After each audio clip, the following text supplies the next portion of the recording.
দর্শক আজকের ভিডিওতে আমি আপনাদেরকে এমন একজন বুদ্ধিমান লোককে দেখাবো যিনি প্রচলিত পদ্ধতির বাইরে গিয়ে নিজের বাড়ির উঠোনে ছোট ছোট জমি করে সেখানে উচ্চ ফলনশীল বিভিন্ন রকমের শাকসবজির উৎপাদন করেছে। খুবই চমৎকার একটা ভিডিও, পুরোপুরি দেখতে থাকুন। যেমন দেখুন, এখানে তার বাড়ি রয়েছে, বাড়ির পাশেই একটা ছোট্ট উঠোন রয়েছে, আর এই উঠোনে ছোট ছোট করে জমি করেছে, সেখানে সবজি করেছে, টমেটো করেছে। দেখুন কি চমৎকার! এই টমেটোগুলো কিন্তু আবার উচ্চ ফলনশীল, এক থোকাতে অনেকগুলো ধরে। তারপরে দেখুন এখানে ছোট্ট একটা জমি, এই জমিতে কিন্তু পালং শাক করেছে, দেখতে বেশ চমৎকার। তারপরে কাঁচা মরিচও দেখা যাচ্ছে, কিন্তু আরো অনেক ধরনের সবজি কিন্তু আপনারা দেখতে পারবেন আজকের এই ভিডিওতে। কি চমৎকার ব্যাপার! মূল ব্যাপারটা হচ্ছে যে উনি কিন্তু আসলে কোনো কীটনাশক স্প্রে করে না, কোনো ওষুধ দেয় না, একদমই স্বাস্থ্যসম্মত যাকে বলা হয়। এই স্বাস্থ্যসম্মত যে খাবারগুলো এগুলো এখানে উৎপাদন করছে, বেশ চমৎকার। কিন্তু এই যে মাছের অ্যাকোরিয়াম মাছ দেখা যাচ্ছে, এই যে টমেটোগুলো কি দারুণ। তারপরে এখানে এসেছে, এখানে কি দেখা যায়? আচ্ছা, এখানে হচ্ছে এক ধরনের, এটা শশার মতো একটা মানে সবজি, আর এটা কিন্তু সালাদ হিসাবে খাওয়া যায়।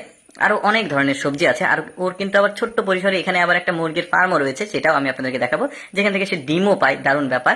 এটা শাক দেখতে পাচ্ছেন, মানে একটা ব্যতিক্রম ধরনের শাক দেখা গেল।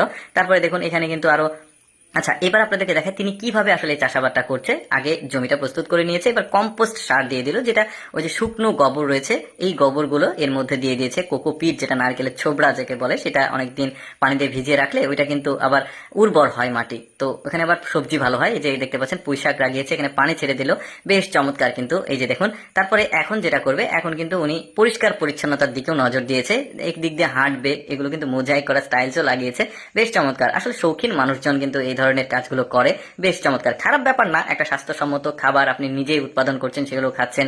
এই যে দেখুন তরমুজটাও করেছে, বেশ চমৎকার।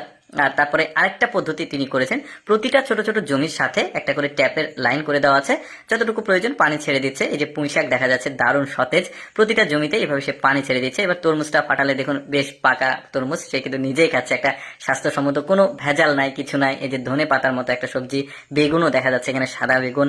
তারপরে সে খেতে খেতে এখানে এসেছে, এই যে বললাম ছোট্ট পরিসরে তার কিন্তু একটা মুরগির ফার্ম আছে, ডিমও প্রোডাকশন হচ্ছে এখানে, বেশ চমৎকার। আবার কোনো ফিড খাওয়াচ্ছে না, সে কিন্তু এখান থেকেই পাতাকপির পাতাগুলো, তরমুজ, এগুলো খাইয়ে এই মুরগিগুলোকে বড় করছে, আবার সেই মুরগির মাংসটাও পাচ্ছে এখান থেকে, বেশ চমৎকার। কিন্তু এই যে দেখুন শশা, এক ধরনের লম্বা লম্বা শশা, দারুণ ব্যাপার। দর্শক কেমন লাগলো আজকের এই ভিডিওটি অবশ্যই কমেন্ট করে জানাবেন, আর এইরকম ব্যতিক্রম ভিডিও প্রতিদিন দেখতে আমাদের লেটস গো ফেসবুক পেজটি ফলো রাখতে পারেন। ধন্যবাদ।